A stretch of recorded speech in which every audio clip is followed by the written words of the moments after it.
So Klaus Schwab and the World Economic Forum, which is a group of these billionaire bankers, most of them are driven by our friends.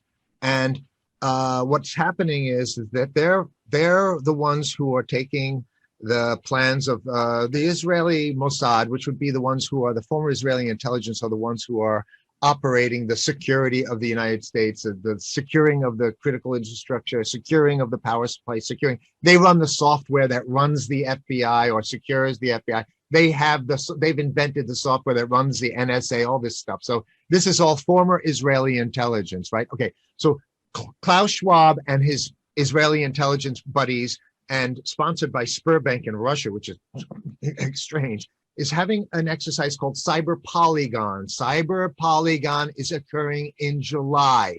That is the exercise, because we already see these, they do an exercise and it becomes real a month after. Okay, so this exercise is, hey, what if evil Russian hackers are going to take down the power supply and cause the hospitals to shut down? And what if it lasts not a week or a day, but what if it lasts a month? And what if the water supply is cut off? Okay, so that means that probably in August, September, the power is going to get shut off to the United States, and it's not going to be for a day or a week. It's going to be, as Klaus Schwab and the World Economic Forum, who is running the operational aspects of this conspiracy, it's going to be for months. Now, you have to ask yourself, how in the world can a hacker hacking software shut down power supplies for a month? Well, it doesn't matter at this point. So the question is can we stop? Can we put enough pressure on the people that are in the Department of Homeland Security and the FBI, the independent ones, because of course the head of the FBI is compromised because he's got $40 million from BlackRock. If you look at his disclosure sheet, he's got Larry Fink's BlackRock Corporation 10 times from 10 different funds. He's got iShares, which is a division of BlackRock. So he's working for the bankers. So the head of the FBI is compromised by the bankers. And that's just easy to see. Any FBI agent can take a look at Chris Wray's disclosure form that he had to submit to Congress before they could approve of that idiot. Okay, so how do we stop it?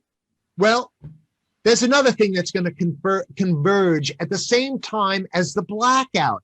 They need to shut the power down, they need to shut the internet down, and they need to close the water supply so that people panic and that they can't be communicating with each other like we're doing now when the effects of the vaccination start coming very clear, and not thousands, but possibly millions of Americans start dropping dead. Okay, so how do we stop it? We warn every person in the military who's not taking the money, because we have to ignore the people who are taking the, because they are going to tell us that it's evil Russian hackers and it's white supremacists. Then the same story, the same diversionary garbage that we always get from the people who take the money. So we have to appeal to independent voices and persons who are in the U.S. military, Air Force, Marines, Army, NSA, FBI, CIA, and say, look, you have to ignore your boss. Forget your boss. He's getting paid by him. So you have to go into your databases, do your research, do your independent investigation, cut out your boss, and let's get to the bottom of it. And let's nail up Fauci. Let's nail Gates. Let's nail Peter Daszak. Let's nail Klaus Schwab, and let's get them. Let's get them. And once we get these guys, maybe your children are safe. But until they go down, until they pay their price, and I say the ultimate price they have to pay for trying to pull this stuff on our society, and they've already pulled it. They've already sabotaged. Then, and only then, when the people who are directly responsible for this poison program, only after we get rid of these, then we can start working on the bankers and the Federal Reserve. But until then, we're dead, and your children's lives are in danger. Definitely.